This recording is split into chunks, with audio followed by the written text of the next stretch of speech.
ಇಲ್ಲಿ ನೋಡಿ, ಇದು ಎರಡು ನೊಣಗಳು ಗೂಡಿನ ಎದುರು ಕೂತ್ಕೊಂಡು ಆವಾಗಿಂದ ಅವುಗಳ ಹಿಂದಿದ್ದು ಕಾಲನ್ನು ಕ್ಲೀನ್ ಮಾಡ್ತಾ ಇವೆ ನೋಡಿ. ನೀವು ನೋಡಿರ್ಬೋದು ಮುಂಚೆ, ಆದರೆ ಇದು ನಾನು ಫಸ್ಟ್ ಟೈಮ್ ನೋಡೋದು. ಅವುಗಳು ಪರಾಗ ತರುವ ಮುಂಚೆ ಡೌಟು ಕಾಲನ್ನೆಲ್ಲ ಕ್ಲೀನ್ ಮಾಡಿ ಹೋಗುವ ಕ್ರಮವಂತ ನಂಗೆ ಗೊತ್ತಿಲ್ಲ ಕರೆಕ್ಟಾಗಿ. ಆದರೆ ಇದು ಒಂದು ನನ್ನ ಆವಾಗಿಂದ ಇಲ್ಲಿ ಎದುರುಗಡೆ ಕೂತ್ಕೊಂಡು ಹೀಗೆ ಮಾಡ್ತಾ ಉಂಟು. ಇದು ಬೇರೆ ಭಾಷೆ ಕೂಡ ಇರ್ಬೋದು, ನನಗೆ ಏನಂತ ಗೊತ್ತಿಲ್ಲ.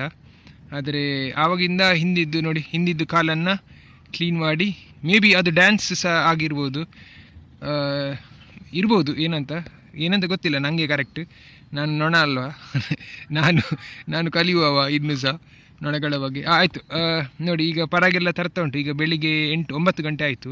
ಎಲ್ಲರೂ ಭಾರಿ ಫಾಸ್ಟ್ ಕೆಲಸ ಮಾಡ್ತಾ ಇದ್ದಾರೆ, ಭಾರಿ ಸ್ಟ್ರಾಂಗ್ ಆಗಿ ಕೆಲಸ ಮಾಡ್ತಾ ಇವೆ ನೋಡಿ. ನನಗೆ ಬಾಕ್ಸ್ ಸಹ ಕ್ಲೀನ್ ಮಾಡಲಿಕ್ಕೆ ಸಹ ಉಂಟು. ನಾನು ಮಾಡಿದ್ದು ತುಂಬ, ಅಂದರೆ ಒಳಗಡೆ ಶುಗರ್ ಫೀಡಿಂಗ್ ಕೊಟ್ಟ ಅದು ತೆಂಗಿಂದು ನಾರಿ, ಅದೇ ಹೇಳ್ತಾರಲ್ಲ, ತೆಂಗಿಂದು ತುಂಡು ಇಡ್ತಾರೆ, ಅದೆಲ್ಲ ತುಂಡೆಲ್ಲ ಹೊರಗೆ ಬಂದಿದೆ. ಇವತ್ತಾಗೋದಿಲ್ವ ಅಂತ ಕ್ಲೀನ್ ಮಾಡಲಿಕ್ಕೆ. ನಾನು ಕ್ಲೀನ್ ಮಾಡಬೇಕು. ಆದರೆ ಹೌದು, ಈ ವಿಡಿಯೋದಲ್ಲಿ ನಾನು ಕೇವಲ ಇದನ್ನು ತೋರಿಸಲಿಕ್ಕೆ, ಹೇಗೆ ನೊಣಗಳು ಕೆಲಸ ಮಾಡುವ ಮುಂಚೆ ತಮ್ಮ ಕೈಕಾಲುಗಳನ್ನು ಕ್ಲೀನ್ ಮಾಡಿ ಹೋಗ್ತವೆ ಅಂತ.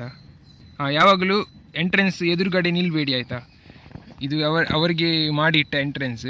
ನಿಮಗೆ ವಿಡಿಯೋ ತೆಗೆಯುವವರು ನೀವು ದಯವಿಟ್ಟು ಸೈಡಲ್ಲಿ ಕೂತ್ಕೊಂಡು, ಅಂದರೆ ಎಲ್ಲಿ ಸಹ ಕೂತ್ಕೊಳ್ಳಿ, ಎದುರು ಒಂದು ಕೂತ್ಕೊಳ್ಬೇಡಿ.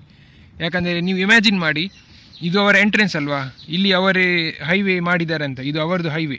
ಈ ಹೈವೇಯಲ್ಲಿ ನಿಮಗೆ ಕಾಲಿಡಲಿಕ್ಕಿಲ್ಲ, ನಿಮ್ಮದು ಗಾಡಿ ಪಾರ್ಕ್ ಮಾಡಲಿಕ್ಕಿಲ್ಲ ಈ ಹೈವೇದಲ್ಲಿ. ಇದು ಡೈರೆಕ್ಟ್ ಸೀದಾ ಅವರಿಗೇನೆ ಟೇಕ್ ಆಫ್ ಮಾಡಿದ ಹೈವೇ. ನೀವು ಏನೇ ನಿಮಗೆ ಅಧಿಕ ಪ್ರಸಂಗ ಮಾಡಲಿಕ್ಕಿದ್ರೆ ಸೈಡಲ್ಲಿ ಬಂದು ಕೆಲಸ ಮಾಡಿ ನೋಡಲಿಕ್ಕಿದ್ರೆ, ಇಲ್ಲದೆ ಸುಮ್ಮನೆ ಧರ್ಮಕ್ಕೆ ಕಚ್ಚಿಸಿಕೊಳ್ಬೇಕಾಗ್ತದೆ, ಚುಚ್ಚಿಸಬೇಕಾಗ್ತದೆ ಬೆಳಿಗ್ಗೆ ಎದ್ದು. ಹಾಗಾಗಿ ನಾವು ಮನುಷ್ಯರಾಗಿ ಅವುಗಳ ಕೆಲಸಕ್ಕೆ ಆಗಬಾರದು.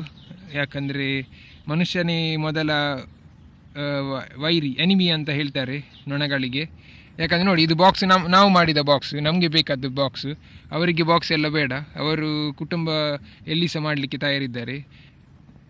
ಇದು ಬಾಕ್ಸ್ ನಾವು ನಮ್ಮ ಕೆಲಸಕ್ಕೆ ಅಂತ ಇದೆಲ್ಲ ಸೆಟಪ್, ಇದೆಲ್ಲ ಡಿಸೈನ್ ಎಲ್ಲ ಮಾಡಿದಲ್ವಾ. ಅದಕ್ಕೆ ಏನೇ ಇದ್ದರೂ ನೀವು ನಿಲ್ಲುವವರು, ಈ ವಿಡಿಯೋ ತೆಗೆಯುವವರು ಸೈಡಲ್ಲಿ ಕೂತ್ಕೊಂಡು ಮಾಡಿ ಅಷ್ಟೇ. ಮತ್ತು ಜಾಸ್ತಿ ಅಧಿಕ ಪ್ರಸಂಗ ಮಾಡಿ ಏನು ಸಹ ಮಾಡಬೇಡಿ. ನೊಣಗಳು ಮಾರೆ ಒಂದು ಕಚ್ಚಿದರೆ ಇನ್ನೊಬ್ಬರಿಗೆ ಗೊತ್ತಾಗ್ತದೆ, ಅದಕ್ಕೆ ಬೇಡ ಶೀರಾ. ಅಷ್ಟೇ ಹೇಳೋದು ನಾನು. ಆಯ್ತಾಗಿದೆ. ನಾನು ಇದು ಆವಾಗಿಂದ ಕ್ಲೀನ್ ಮಾಡ್ತಾಯಿದ್ದೆ. ಏನು ಕ್ಲೀನ್ ಮಾಡ್ತಾಯಿದ್ದೆ ಅಂತ ನಂಗೆ ಕರೆಕ್ಟಾಗಿ ಗೊತ್ತಿಲ್ಲ. ಇರಲಿ, ಅದು ತನ್ನ ಪಾಡಿಗೆ ನಾನು ಬಿಡ್ತೇನೆ. ಅಲ್ಲಿ ನೋಡಿ, ಒಂದು ನೊಣ ಇನ್ನೊಂದು ನೊಣದ್ದು ಇದೆಲ್ಲ ಕ್ಲೀನ್ ಮಾಡ್ತಾಯಿದೆ ನೋಡಿ. ಇಲ್ಲಿ ನಾನು ಆಚೆ ಕಡೆ ಬಂದು ನೋಡ್ತೇನೆ, ನಿಲ್ಲಿ. ಒಂದು ನೊಣ ಇನ್ನೊಂದು ನೊಣದ್ದು ಬಾಡಿಯೆಲ್ಲ ಕ್ಲೀನ್ ಮಾಡ್ತಾ ಉಂಟು ನೋಡಿ.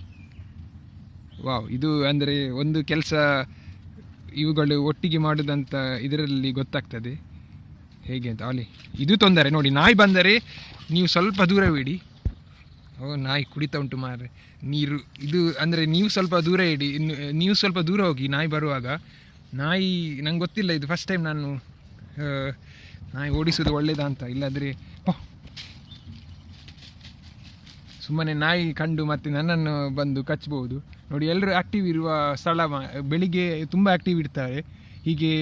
ಅದಕ್ಕೆ ನೀವು ಯಾವಾಗಲೂ ನಿಮ್ಮ ಗೂಡು ಇಡುವ ಸ್ಥಳ, ನಾಯಿ ಮತ್ತು ಹಸು, ಅದು ಎರಡು ನಿಮ್ಮ ಕೈಯಲ್ಲಿ ಕಂಟ್ರೋಲಲ್ಲಿ ಇರೋದು. ಅದು ಎರಡು ಪ್ರಾಣಿಗಳನ್ನು ಬೆಕ್ಕು ಜಾಸ್ತಿ ಅಧಿಕ ಮಾಡೋದಿಲ್ವಂತ. ಇದು ನಾಯಿ ನೋಡಿ, ಈಗ ನಾಯಿ ಒಂದು ನೀರು ಕುಡಿದು ಹೋಯಿತು. ಒಂದು ವೇಳೆ ಹಸು ಬಂದು ಇಲ್ಲಿ ನೀರು ಕುಡಿದು ಹೋದರೆ ಇಡೀ ಪೆಟ್ಟಿಗೆ ಅಡ್ಡ ಮಾಡಲಿಕ್ಕೆ ಸಾಧ್ಯತೆ ಉಂಟು.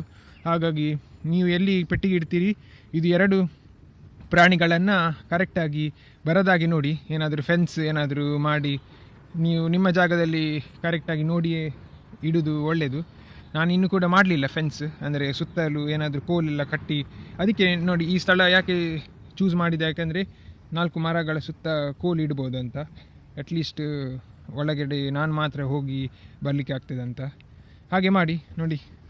ಇದು ಇದು ನೋಡಿ, ಜೇನುಗೂಡಿನಲ್ಲಿ ಜೇನು ಸಾಕುವವರು ಇದು ಒಂದೊಂದು ಚಿಕ್ಕ ಚಿಕ್ಕ ಪಾಠಗಳನ್ನು ಕಲೀಲಿಕ್ಕೆ ಬರ್ತದೆ.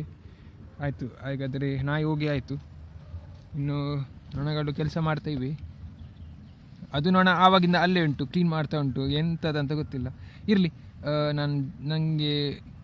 ನನಗೆ ಅರ್ಥ ಆಗದೇ ಇರುವ ಇದು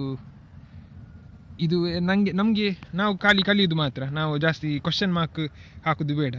ಯಾಕಂದರೆ ಜಾಸ್ತಿ ಕ್ವಶನ್ ಮಾರ್ಕ್ ಹಾಕಿದರೆ ಆನ್ಸರ್ ನಿಮಗೆ ತೃಪ್ತಿಯಾದ ಆನ್ಸರ್ ಸಿಗೋದಿಲ್ಲ ಯಾವತ್ತು. ಪರಿಸರದಲ್ಲಿ ಇದು ತುಂಬ ವಿಚಿತ್ರವಾದ ಟಾಪಿಕ್ ನಾವು ಮಾತಾಡಬೇಕಾದರೆ. ಆಯ್ತಾಗಿದೆ, ನಾನು ಇನ್ನೊಂದು ವಿಡಿಯೋಲಿ ನಿಮ್ಮನ್ನು ಭೇಟಿ ಆಗ್ತೇನೆ. ಧನ್ಯವಾದ.